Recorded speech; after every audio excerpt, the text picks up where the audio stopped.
नमस्कार, बहुत बहुत स्वागत आपका अनादि टीवी पर। मैं हूं आपके साथ पारुल। स्पॉटलाइट देख रहे हैं आप और आज बात करेंगे मदरसा फंडिंग या साजिश। उत्तर प्रदेश में विदेशी फंडिंग हासिल करने वाले मदरसे अब सरकार के रडार पर आ गए हैं। करीब 80 मदरसों की 100 करोड़ की फंडिंग को लेकर एसआईटी ने जांच शुरू कर दी है। इन मदरसों को पिछले 2 सालों में कई देशों में दान के तौर पर लगभग 100 करोड़ रुपए मिले थे। एसआईटी अब ये पता लगाएगी कि धनराशि खर्च मदरसे से जुड़े हुए कामों पर की गई है या किसी और गतिविधि में। आपको बता दें, उत्तर प्रदेश में लगभग 24,000 मदरसे हैं, जिनमें से 16,500 से अधिक उत्तर प्रदेश मदरसा शिक्षा बोर्ड द्वारा मान्यता प्राप्त हैं। एसआईटी ने इनमें से 80 मदरसों को चिन्हित किया है जिनसे विदेश से फंडिंग होती है, जिन्हें विदेश से फंडिंग मिलती है। कुल मिलाकर ये पता लगाया जाएगा कि विदेशी फंडिंग का सोर्स क्या है, किसने भेजा पैसा और कौन सी संस्था ने पैसा भेजा है, किस देश से ये पूरा पैसा आया है और क्या उनके पास FCRA का रजिस्ट्रेशन है भी या नहीं, क्योंकि देश की सुरक्षा के लिहाज से ये खतरा भी हो सकता है। और इससे पहले भी आपको बता दें, जम्मू कश्मीर से भी ऐसे मामले सामने आए थे जहां मदरसों को विदेशी फंडिंग हो रही थी और उसका गलत इस्तेमाल किया जा रहा था। योगी सरकार ने पिछले साल जिलाधिकारियों को गैर मान्यता प्राप्त मदरसों का सर्वेक्षण करने का निर्देश दिया था। आपको याद होगा, इस कार्यक्रम को हमने भी किया था।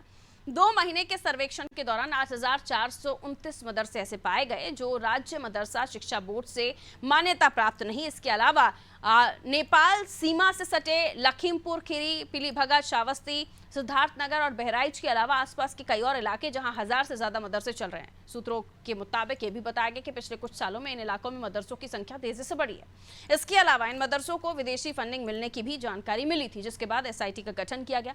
अल्पसंख्यक विभाग की जांच में यह भी खुलासा हुआ कि कई मदरसों को विदेशी फंडिंग मिल रही थी और ऐसा है तो इस पर तेजी से जांच होनी चाहिए और ऐसे मदरसों का पर्दाफाश होना चाहिए जो कि देश सुरक्षा में खतरा साबित हो सकते हैं। लेकिन ये मुद्दा विपक्ष को इतना गंभीर नहीं लगता, तो क्यों देश की सुरक्षा प्राथमिक नहीं होनी चाहिए? इसी पर हम चर्चा करने वाले हैं। ये फंडिंग है या वाकई किसी साजिश को अंजाम देने की कोशिश? कुछ रिएक्शंस पहले वो सुनवा देते हैं। जांच में जो दोषी पाया जाएगा, ये जो फंडिंग आ रही है विदेशों से, ये किस काम के लिए लग रही है, कहां प्रयोग हो रही है, किनके खातों में जा रही, इसकी एसआईटी जांच करेगी और जो दोषी होगा उसके खिलाफ कानून कठोर कार्रवाई करेगा। बड़े बड़े बयानवीर मुख्यमंत्री होकर रह गए और यही कारण है कि सरकार कहती कुछ और करती कुछ है। मदरसों पे उन्हें जांच करानी है तो उन्हें कौन रोक रहा है? जांच कराएं और दोषी होने पर सजा भी दिए। मगर सवाल उठता है कि योगी आदित्यनाथ आज बेरोजगारी पर बात नहीं कर रहे हैं, महंगाई पे बात नहीं कर रहे हैं, तमाम सारी इशूज़ पे बात नहीं कर रहे हैं, लगातार ध्यान भटकाने की साजिश है। उन्हें कौन रोक रहा है मदरसों की जाँच करने से? लगातार ये जाँचें हो रही हैं, उस जाँच में क्या निकल रहा है क्या नहीं निकल रहा है। आपने बताया था कि उनके उद्धार के लिए उनका सर्वे हो रहा है। उन सर्वे का जो कुछ दिन पहले हुए थे उसका क्या निष्कर्ष निकला, उस पर क्या सरकार ने निर्णय लिया, कितना उद्धार किया, आज तक किसी ने बताया नहीं। ना मंत्री जी ने बताया, ना खुद इनकी सरकार ने बताया। अब ये नई बात है, इसी तरीके के मुद्दे लेकर आना, कभी अलूलू माल में कोई नमाज पढ़ रहा है वो मुद्दा लेके आना, हलाल का मुद्दा लेके आना, ये सब उत्तर प्रदेश सरकार पे ध्यान भटकाने की ट्रिक्स हैं जिसको लगातार उत्तर प्रदेश की सरकार इस्तेमाल करती रहती है। उनके मूलभूत मुद्दों से उनका कोई लेना देना नहीं है। सीधा उन मेहमानों से मिलिए जो हमारे साथ चर्चा में जुड़ रहे हैं। आगे चर्चा उन्हीं के साथ करेंगे। जावेद अहमद साहब मुस्लिम स्कॉलर हैं। जावेद साहब, बहुत बहुत स्वागत करती हूँ आपका अनादि टीवी पर। दीपक सोनकर बीजेपी से हमारे साथ जुड़े हैं। शुभ तिवारी सपा प्रवक्ता हमारे साथ जुड़े हैं, बहुत स्वागत आपका भी। दिनेश शर्मा जी वरिष्ठ पत्रकार हमारे साथ जुड़े हुए हैं। दिनेश शर्मा जी, बहुत बहुत स्वागत आपका और चर्चा आप ही से शुरू करूंगी कि कई ऐसे खबरें एसआईटी को मिली हैं कि करीब 80 ऐसे मदरसे हैं जिनको 100 करोड़ से ज्यादा की फंडिंग हुई है। ये फंडिंग किस तरफ इशारा करता है क्या? क्योंकि ये भी अभी जानकारी नहीं जुटाई गई एसआईटी की तरफ से कि फंडिंग अगर हुई है तो उसका गलत इस्तेमाल हुआ है, सही इस्तेमाल हुआ है या गया कहाँ है, इसको लेकर कोई जानकारी नहीं मिली है, जिसको जुटाने की कोशिश एसआईटी की होगी आगे। ये फंडिंग वाकई मदरसों के कामों में उपयोग हो रही थी या किसी और गतिविधि में? क्योंकि इससे पहले हम जम्मू कश्मीर में एग्जाम्पल्स देख चुके हैं, तो सुरक्षा की दृष्टि से ये कार्रवाई हो रही है। क्या ये सही लग रहा है आपको जो हो रहा है, दिनेश साहब? देखिए, ऐसा है, ये कोई नई खबर नहीं है या ये कोई नई जानकारी नहीं है जी। योगी जी की 5 साल की सरकार बीत चुकी है और आगे का कार्यकाल उनका चल रहा है। क्या जब मदरसों पर आप निगरानी कर रहे हैं तो आपको ये मालूम नहीं है कि इनको फंडिंग कहां से हो रही होगी? ये मदरसे चल कैसे रहे हैं? उत्तर प्रदेश के सीमावर्ती इलाके जो नेपाल से जो जुड़े हुए इलाके हैं, वहां पर बड़ी संख्या में मदरसों को, जो गोरखपुर की सीमा से भी जुड़े हुए हैं, वहां पर बड़ी संख्या में ऐसे मदरसे चल रहे हैं जिनको कि आप ये कह सकते हैं कि वो किसी न किसी फंड से तो चले रहे हैं। सरकार ने इससे पहले क्यों नहीं ध्यान दिया? जो लोग जांच करने वाले हैं या जो अल्पसंख्यक विभाग, उत्तर प्रदेश अल्पसंख्यक विभाग के अधिकारी लोग हैं, इनके बगैर सहमति के कैसे संभव होगा? नेपाल सीमा पर एक गांव है, एक मदरसा है, वहां पर 2 फर्जी शिक्षकों का 2 करोड़ रुपए का भुगतान कर दिया गया। क्या अल्पसंख्यक विभाग को मालूम नहीं बात ये? इसमें जो अल्पसंख्यक कल्याण मंत्री धर्मपाल सिंह, क्या उनको ये बात मालूम नहीं है? क्या उससे पहले जो प्रमुख सचिव थे उनको ये बात मालूम नहीं है? बड़े पैमाने पर फर्जी शिक्षकों का, बड़े पैमाने पर जिनकी संख्या बहुत है, उनको करोड़ों रुपए का भुगतान किया गया। अखिलेश यादव की सरकार में भी यह काम हुआ, मायावती की सरकार में भी यह काम हुआ, और इसका संज्ञान योगी जी की सरकार ने उतनी गंभीरता से नहीं लिया। जहां तक हमारे पास इसके कुछ कंटेंट हैं जो पता चलते रहते हैं, हम उनके आधार पर बोल रहे हैं। अल्पसंख्यक विभाग पूरी तरह से इस फंडिंग में और इस फर्जी होने में शामिल है, तो जांच का निष्कर्ष कौन निकालेगा? हमें नहीं लगता।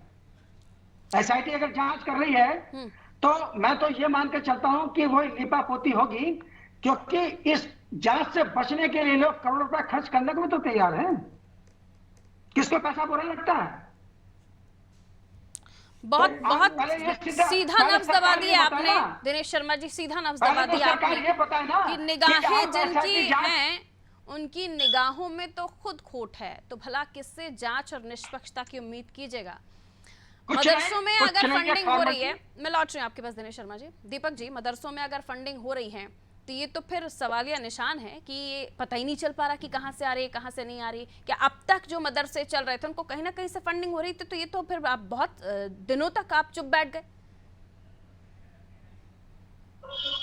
देखिए पारुल जी, लगातार सरकार में उत्तर प्रदेश में, जब से उत्तर प्रदेश में योगी आदित्यनाथ जी की सरकार, तो जिस तरीके से कानून व्यवस्था का पालन कराना और इस तरीके की ऐसी गतिविधियों पर ध्यान, उस पर उचित कार्रवाई करना लग सकता। और रही बात जिस तरीके से मदरसों की सर्वेक्षण पहले भी कराया गया और 2 माह तक सर्वेक्षण किया गया, उस सर्वेक्षण में ये भी पाया गया कि 8,449 से ज्यादा मदरसे ऐसे हैं जो मदरसे शिक्षा बोर्ड के अधीन है और बिना मान्यता प्राप्त चल रहे हैं।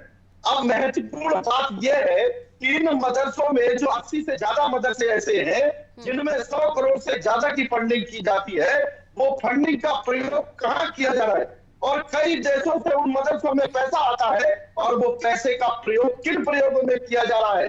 क्या वो उन बच्चों की शिक्षा के लिए किया जा रहा है? क्या वो उन मदरसों के डेवलपमेंट के लिए किया जा रहा है? क्या वो देश की गतिविधि गलत विरोधियों पर लगाने के लिए किया जा रहा है? क्या देश के अंदर बड़े आतंकी हमले के लिए तैयार किया जा रहा है? निश्चित तौर पर अभी इसी महीने से फंडिंग शुरू हुई है क्या दीपक साहब? अभी इसी महीने से शुरू हुआ है क्या फंडिंग का सिलसिला? देखिए एसआईटी पुलिस की जांच करेगी कि कब से शुरू हुई है, कब से कौन इस पर संलिप्त है और कौन इसमें लिप्त है। 6 साल लग गए ये पता करने में आपको। ये 6वां साल चल रहा है आपकी सरकार का और बल्कि ज्यादा ही। लेकिन अब तक आपको ये समझ नहीं आया कि फंडिंग हो रही थी और फंडिंग कहाँ से हो रही है, अब हम पता करना। ठीक है, लौट रही हूँ सर, लौट रही हूँ। जावेद अहमद साहब, जाहिर है कि ऐसे जो शिक्षा बोर्ड से रजिस्टर्ड मदरसे हैं उनका रिकॉर्ड तो डिपार्टमेंट के पास है, लेकिन जो रजिस्टर्ड नहीं है, मान्यता प्राप्त नहीं है, उनका कई बार परिषद में रिकॉर्ड होता भी है, कई बार नहीं भी होता है। इससे पहले भी जब जांच करवाई गई तो गैर मान्यता प्राप्त जो मदरसे हैं उन पर जांच करवाई गई और उसके बाद अब जो शिकंजे में आए हैं वो मदरसे जो रजिस्टर्ड भी हैं यानी मान्यता प्राप्त भी हैं। इसको लेकर अब ये कहा जा रहा है कि 80 ऐसे मदरसे जो चिन्हित किए गए हैं जिनको फंडिंग बाहर से हो रही है। विदेशी फंडिंग होती है, जाहिर सी बात है, उसका कहीं ना कहीं रिकॉर्ड तो होता है, कहीं ना कहीं डिटेल तो होती है, लेकिन एसआईटी को ये बू आ रही है साजिश की कि ये फंडिंग अगर हो रही है तो ये कामों में उपयोग हो रही है मदरसों के तो ठीक है, लेकिन बाहर कहीं जा रही है तो सर ये सुरक्षा की दृष्टि से ठीक नहीं है। अभी दीपक जी कह रहे थे कि 100 करोड़ का फंड अगर मदरसों को मिलता होता तो कायाकल्प हो जाता। जी, बहुत शुक्रिया, आपने मुझे इसमें भाग लेने के लिए मौका दिया। ये अगर आप देखेंगी तो पिछले 3 सालों से ये सरकार जो अभी हमारी जांच करा रही है मदरसों से संबंधित तीसरी जांच है। जैसा कि हमारे मित्र ने एक बात पहले ही आपको इसमें अपनी बात रखी है कि सरकार 5 साल पहले, 2 साल ये भी होने जा रहा, 7 साल, और सरकार ने पहले मदरसों के बुनियादी ढांचे के लिए सर्वे करने की बात कही और उसमें एक आई, लेकिन उस पर कोई एक्शन प्लान अभी तक जारी नहीं हुआ। दूसरी बार जांच हुई जिसमें अभी आपने जो फिगर बताया है 24,000 कमोबेश हैं, उसमें तकरीबन 16,000 कुछ जो हैं मदरसा बोर्ड से रजिस्टर्ड हैं, 4,490 यानी हैं वो नहीं है। मुद्दा ये नहीं है, मुद्दा ये है कि अगर सरकार की नियत और सही में और सबका साथ, सबका विश्वास और विकास की बात है, तो ये भी देश के नागरिक हैं, ये भी हमसे जुड़े हुए हैं, इनको भी हक है तालीम हासिल करने के लिए। इसमें जो आपने डेमोग्राफी दिखाया है कि जो सीमावर्ती जो जिले हैं वहाँ पे मदरसों की तादाद ज़्यादा है, वहाँ पे फंडिंग आई है, तो हमें ये दूसरे तरफ भी ले जाता है कि वहाँ गरीबी भी ज़्यादा है, उनके पास इंफ्रास्ट्रक्चर नहीं है, उनके तालीम लेने के लिए कोई जराए नहीं बना। क्या सरकार इन चीज़ों के बाद जो भी अगर पैसे आए हैं 2 साल में 80 मदरसों 100 करोड़ रुपए आए हैं, तो कोई चैनल ऐसा होगा जिससे आए होंगे, उनकी ऑडिट होगी, उनका रिकॉर्ड होगा, और एसआईटी अगर कर रही तो हमें उस पर विश्वास होना चाहिए कि वो रिपोर्ट लाए और एक्शन प्लान बनाए। बात ये नहीं है कि उसके किस मद में कहाँ खर्च हो रहा था। अगर 80 मदरसों में 100 करोड़ धुआं नहीं निकलता जावेद साहब, कुछ तो सोर्सेस रहे होंगे तभी एसआईटी ये बात कर रही है, हवा में तो बात नहीं कर रही होगी। वो हम 80 के 80 नहीं, लेकिन हो सकता है 1 या 2 मदरसे हों। नेपाल की सीमा पर एकदम से शहरों पर मदरसों की तादाद बढ़ जाना, जम्मू कश्मीर इसका एग्जाम्पल है, वहाँ के मदरसों की मिलने वाली फंडिंग वो एग्जाम्पल है। नहीं, सरकार को इस बात का पूरा हक है कि अपने पूरी सीमा में जो भी गतिविधि हो रही है, विकास से संबंधित है, अनियमितताएं हैं, अनलीगल है, वो सबको उसका हक है। मुद्दा ये है मैम कि क्या इन बच्चों के लिए बुनियादी ढांचा तालीम हासिल करने के लिए मदरसा एक अलग गुजारिश आपकी हो सकती है, और बिल्कुल हर एक नागरिक को, हर एक बच्चे को अच्छी शिक्षा का, अच्छी स्किल्स का अधिकार है और वो सरकार को मुहैया कराना ही होगा। लेकिन उसके इतर अगर 100 करोड़ की फंडिंग हो रही है और वो सही कामों में हो रही है तो ठीक है। सही कामों में हो रही होती तो आज हम देख रहे होते जो टीचर्स जो है फर्जीवाड़ा कर रहे हैं, हम अच्छे टीचर्स एक्सपेक्ट करते, वहां पर जो अच्छे तालीम देने वाले लोग होते, अच्छी एजुकेशन, अच्छी बुक्स, अच्छा उनको वातावरण मिले, इन सब चीजों को भी एक्सेप्ट करते हैं कि यहाँ पर होना चाहिए था। लेकिन उसके अंदर 100 करोड़ की बात आ रही है सर, ये कम राशि नहीं होती है, और अगर ये सही उपयोग हो रही है तो वो भी दिखना चाहिए, और नहीं हो रही है तो कहाँ जा रही है उसका भी पता होना चाहिए। लौट रही हूँ आपके पास जी, आप क्या लीजिए, 30 सेकंड और दिया आपको मैंने। हाँ, क्या लीजिए सर। मेरा इसमें यह है कि सरकार 3 चरणों में सर्वे किया और उसकी अगर कोई एक्शन प्लान बनी होती, केंद्र सरकार ने बजट को विड्रा कर लिया, किसी तरह की इनकम मींस जो स्कीम थी अल्पसंख्यक से विड्रा कर ली गई।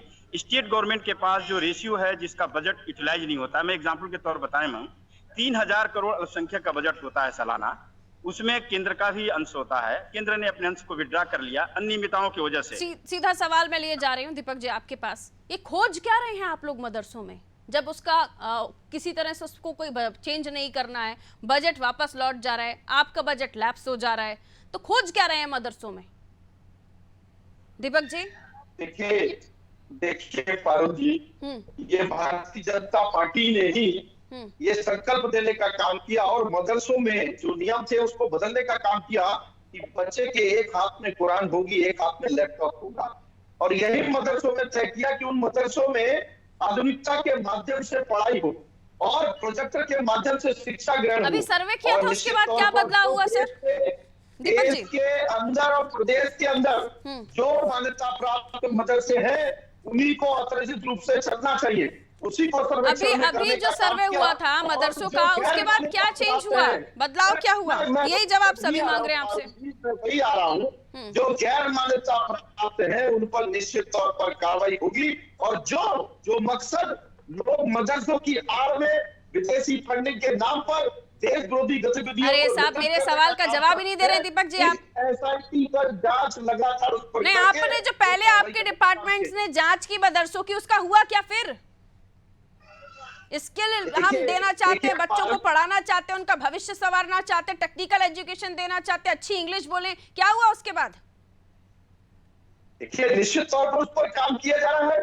वो काम पूरा नहीं हुआ, फिर से वो कह रहे हैं, जो मदरसा शिक्षा बोर्ड के अध्यक्ष हैं वो कह रहे हैं बार बार पढ़ाई डिस्टर्ब हो रही है आपकी जांचों से। ठीक है लॉटरी, समाजवादी पार्टी के पास जा रही हूँ, आपके समय से भी ठीक है लॉटरी, रुक जाइए दीपक जी रुकिए। अशोक जी ये बताइए कि ऐसा नहीं है ये अभी अभी योगी सरकार में मदरसे चल रहे हो या इन्हें फंडिंग हो रही हो, अगर किसी तरह की कुछ गलती दिख रही है या कोई इलीगल एक्टिविटी पर नजर गई है, तो ये दिनेश जी भी बता रहे थे कि ये अभी से नहीं चल रही, तो लंबे समय से चल रहा है, या अभी क्यों याद आ रहा है इनको? जी देखिए, बहुत स्पष्ट है कि योगी सरकार, भाजपा की सरकार उत्तर प्रदेश में 6.5 साल से ऊपर हो चुका है, 7 साल होने को है, और कोई कम समय नहीं होता है इतना समय।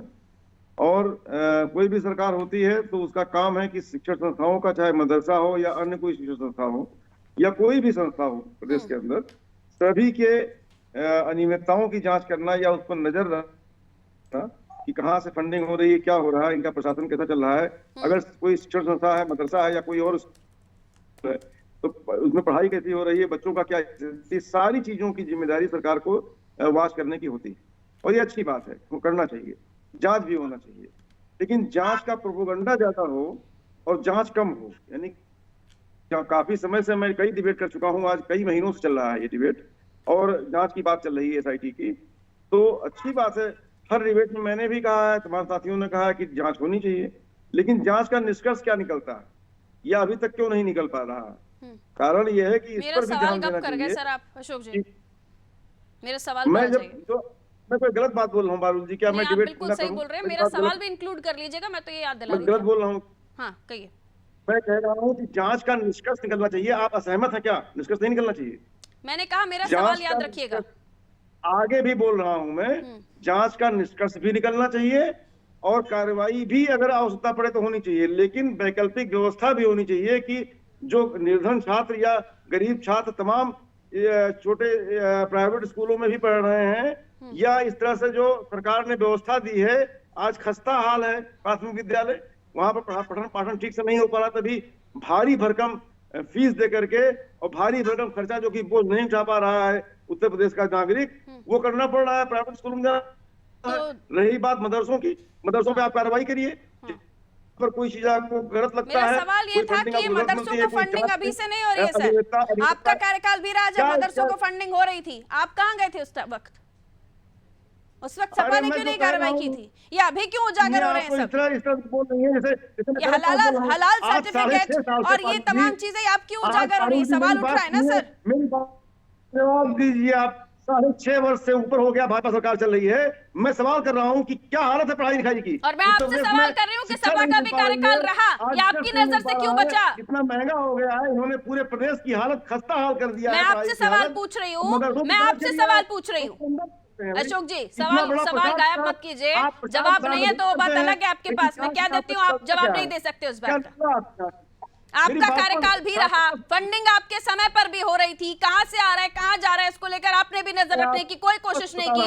हलाल सर्टिफिकेट भी आपके समय पर हुआ, किसी तरह की कोई एक्टिविटी पर आपकी नजर नहीं गई या होने दे रहे थे आप?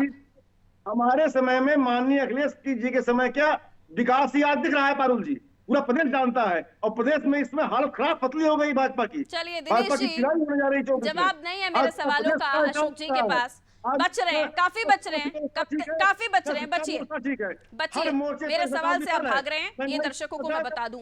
ठीक है दिनेश जी, ऐसे मामले अगर सामने आ रहे हैं तो ये लाइटली नहीं लिए जा सकते, लेकिन अगर वहां पे बच्चों, क्योंकि पढ़ाई होती है वहां पर, बच्चों को तालीम दी जाती है, और अगर सिक्योरिटी के लिहाज से मामला है तो एक ही बार में बड़ी जांच हो जानी चाहिए ताकि दूध का दूध पानी का पानी हो जाए। बार बार जांच से वहां जो मदरसा शिक्षा बोर्ड के अध्यक्ष वगैरह बच्चों की पढ़ाई भी डिस्टर्ब हो रही है।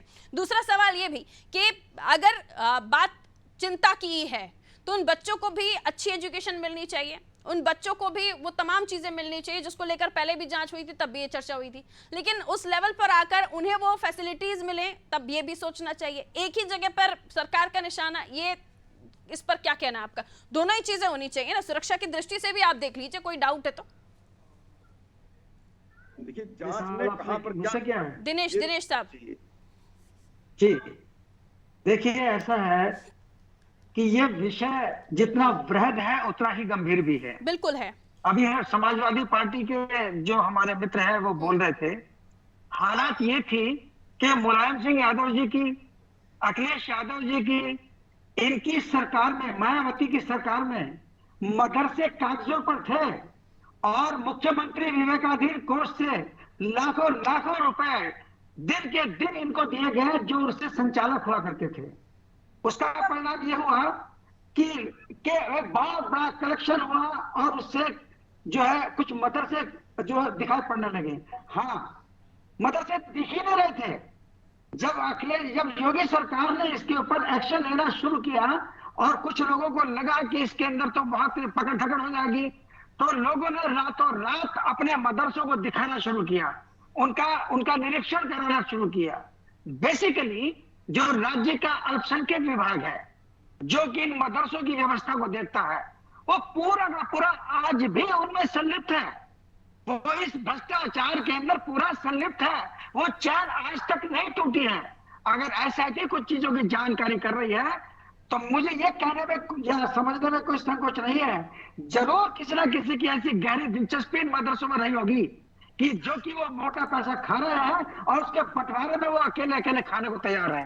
तब ऐसा की तक ये मामला सब सने हुए हैं एक ही रंग कहीं से नहीं लगता, किसे ढूंढ रहे हैं और किसे बात बता रहे हैं।